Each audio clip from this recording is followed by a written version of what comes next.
अथ सांख्ययोगो नाम द्वितीयोऽध्यायः। संजय उवाच तं तथा कृपयाविष्टम् अश्रुपूर्णाकुलेक्षणं विषीदन्तमिदं वाक्यम् उवाच मधुसूदनः।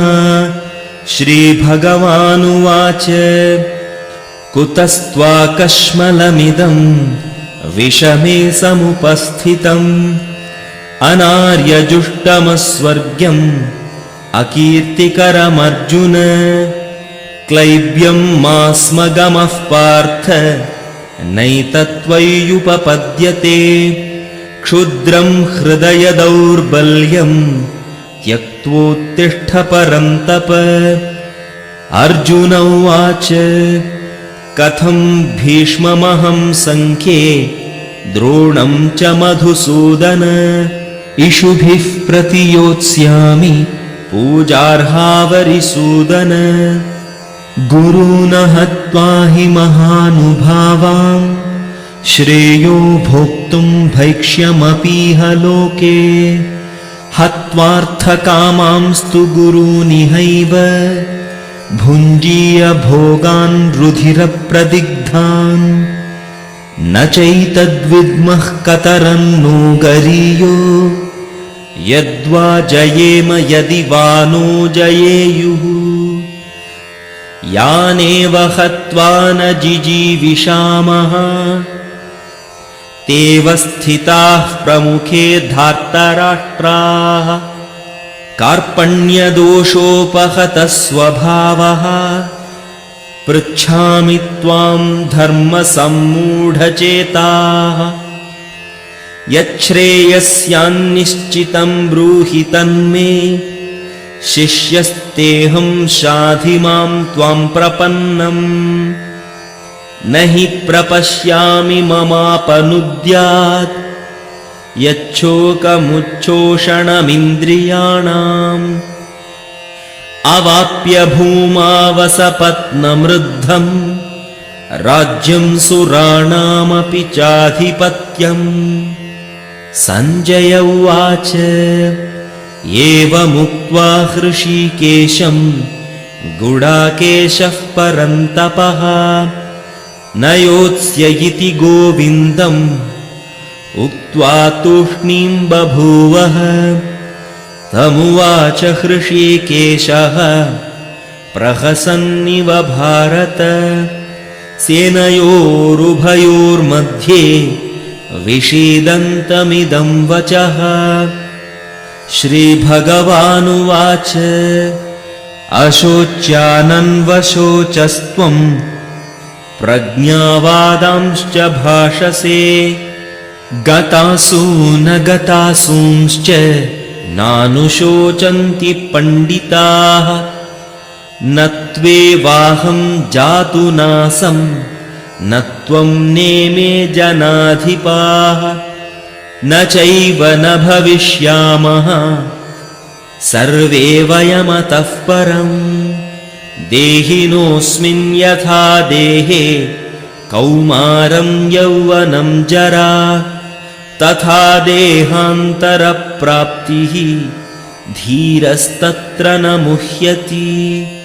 मात्रा स्पर्शास्तु कौन्तेय शीतोष्णसुखदुःखदाः। आगमापायिनो नित्याः तां स्थितिक्षस्व भारत। यं हि न व्यथयन्त्येते पुरुषं पुरुषर्षभ।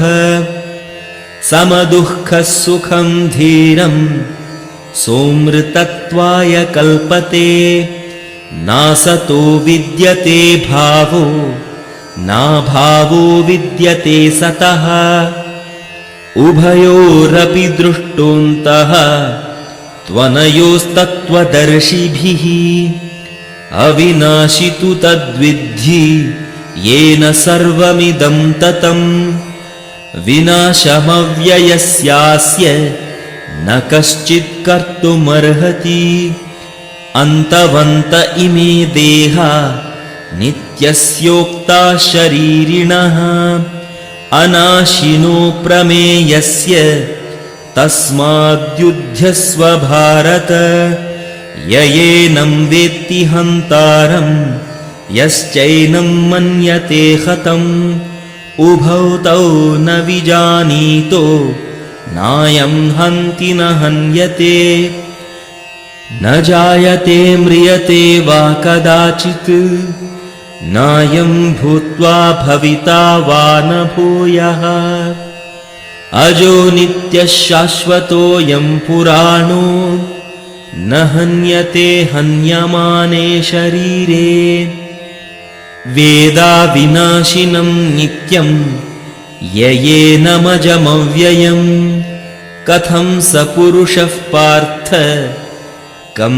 धातयति हन्तिकम् वासांसि जीर्णानि यथा विहाय नवानि गृह्णाति नरोपराणि तथा शरीराणि विहाय जीर्णान् अन्यानि संयाति नवानि देहि नैनं छिन्दन्ति शस्त्राणि नैनं दहति पावकः न चैनं क्लेदयन्त्यापो न शोषयति मारुतः अच्छेद्यो यमदाह्योऽयम् अक्लेद्यो शोष्य एव च नित्यः सर्वगतस्थाणुः अचलोऽयं सनातनः अव्यक्तोऽयमचिन्त्योऽयम् अविकार्योऽयमुच्यते तस्मादेवं विदित्वैनं नानुशोचितुमर्हसि अथ चैनं नित्यजातं नित्यं वा मन्यसे मृतं तथापि त्वं महाबाहो नैवं शोचितुमर्हसि जातस्य हि ध्रुवो मृत्युः ध्रुवं जन्म मृतस्य च तस्मादपरिहार्येऽर्थे न त्वं शोचितुमर्हसि अव्यक्तादीनि भूतानि अव्यक्तमध्यानि भारत अव्यक्तनिधनान्येव तत्र का परिदेवना आश्चर्यवत् पश्यति कश्चिदेनम् आश्चर्यवद्वदति तथैव चान्यः आश्चर्यवच्चैनमन्यः शृणोति श्रुत्वाप्येनं वेद न चैव कश्चित् देही नित्यमवध्योऽयं देहे सर्वस्य भारत तस्मात् सर्वाणि भूतानि न त्वं शोचितुमर्हसि स्वधर्ममपि चावेक्ष्य न विकम्पितुमर्हसि धर्म्याद्धियुद्धात् श्रेयोऽन्यत् क्षत्रियस्य न विद्यते यदृच्छया चोपपन्नं स्वर्गद्वारमपावृतं सुखिनः क्षत्रियाः पार्थ लभन्ते युद्धमीदृशम् अथ चेत्त्वमिमं धर्म्यं सङ्ग्रामं न करिष्यसि ततः स्वधर्मं कीर्तिं च हित्वा पापमवाप्स्यसि अकीर्तिं चापि भूतानि कथयिष्यन्ति ते व्ययाम् सम्भावितस्य चाकीर्तिः मरणादतिरिच्यते भयाद्रणादुपरतं मस्यन्ते त्वां महारथाः येषां च त्वं बहुमतो भूत्वा यास्यसि लाघवम् अवाच्यवादांश्च बहून् वदिष्यन्ति तवाहिताः निन्दन्तस्तव सामर्थ्यं ततो दुःखतरं नु किम् हतो वा प्राप्स्यसि स्वर्गं जित्वा वा भोक्ष्यसे महीम् तस्मादुत्तिष्ठ कौन्तेय युद्धाय कृतनिश्चयः सुखदुःखे समे कृत्वा लाभालाभौ जयाजयौ ततो युद्धाय युज्यस्व नैवं पापमवाप्स्यसि। येषा ते विहिता सांख्ये बुद्धिर्योगे त्विमां शृणु। बुद्ध्या युक्तो यया पार्थ कर्मबन्धं प्रहास्यसि। नेहाभिक्रमनाशोऽस्ति प्रत्यवायो न विद्यते। स्वल्पमप्यस्य धर्मस्य त्रायते महतो भयात्। व्यवसायात्मिका बुद्धिः एकेह कुरु नन्दन। बहुशाखा ह्यनन्ताश्च बुद्धयो व्यवसायिनां। यामिमां पुष्पितां वाचं प्रवदन्त्यविपश्चितः। वेदवादरताः पार्थ नान्यदस्तीति वादिनः। कामात्मानः स्वर्गपरा जन्मकर्मफलप्रदां। क्रियाविशेषबहुलां भोगैश्वर्यगतिं प्रति। भोगैश्वर्यप्रसक्तानां तयापहृतचेतसां। व्यवसायात्मिका बुद्धिः समाधौ न विधीयते। त्रैगुण्यविषया वेदा निस्त्रैगुण्यो भवार्जुन। निद्वन्द्वो नित्यसत्त्वस्थो निर्योगक्षेम आत्मवान्। यावानर्थ उदपाने सर्वतः सम्प्लुतोदके। तावान् सर्वेषु वेदेषु ब्राह्मणस्य विजानतः। कर्मण्येवाधिकारस्ते मा फलेषु कदाचन। मा कर्मफलहेतुर्भू मा ते सङ्गोऽस्त्वकर्मणि। योगस्थः कुरु कर्माणि सङ्गं त्यक्त्वा धनञ्जय। सिद्ध्यसिद्ध्योः समो भूत्वा समत्वं योग उच्यते। दूरेण ह्यवरं कर्म बुद्धियोगात् धनञ्जय। बुद्धौ शरणमन्विच्छ कृपणाः फलहेतवः। बुद्धियुक्तो जहातीह उभे सुकृतदुष्कृते। तस्माद्योगाय युज्यस्व योगः कर्मसु कौशलम्। कर्मजं बुद्धियुक्ता हि फलं त्यक्त्वा मनीषिणः। जन्मबन्धविनिर्मुक्ताः पदं गच्छन्त्यनामयम्। यदा ते मोहकलिलं बुद्धिर्व्यतितरिष्यति। तदा गन्तासि निर्वेदं श्रोतव्यस्य श्रुतस्य च। श्रुतिविप्रतिपन्ना ते यदा स्थास्यति निश्चला। समाधावचला बुद्धिः तदा योगमवाप्स्यसि।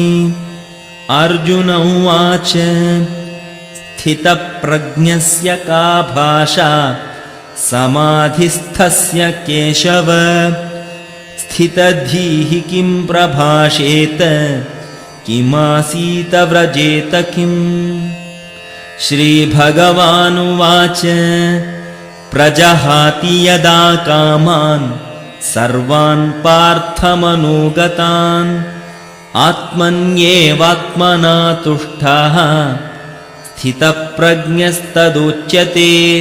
दुःखेष्वनुद्विग्नमनाः सुखेषु विगतस्पृहः।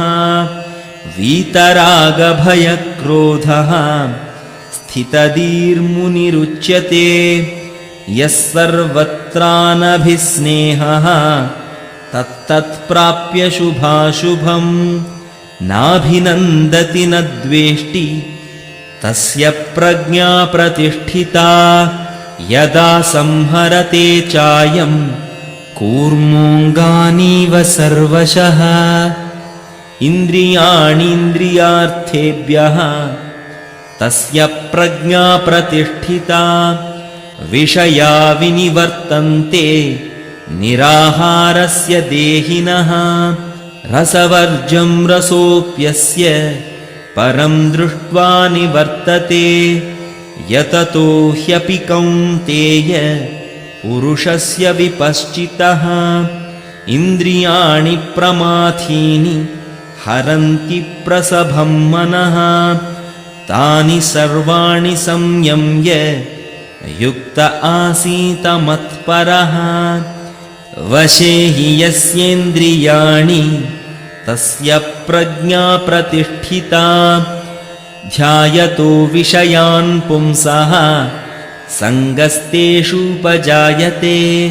सङ्गात् सञ्जायते कामः कामात् क्रोधोऽभिजायते क्रोधात् भवति सम्मोहः सम्मोहात् स्मृतिविभ्रमः स्मृतिभ्रंशात् बुद्धिनाशो बुद्धिनाशात् प्रणश्यति रागद्वेषवियुक्तैस्तु विषयानिन्द्रियैश्चरन् आत्मवश्यैर्विधेयात्मा प्रसादमधिगच्छति प्रसादे सर्वदुःखानां हानिरस्योपजायते प्रसन्नचेतसो ह्याशु बुद्धिः पर्यवतिष्ठते नास्ति बुद्धिरयुक्तस्य न चायुक्तस्य भावना न चाभावयतः शान्तिः अशान्तस्य कुतः सुखम् इन्द्रियाणां हि चरतां यन्मनोनुविधीयते तदस्य हरति प्रज्ञां वायुर्नावमिवाम्भसि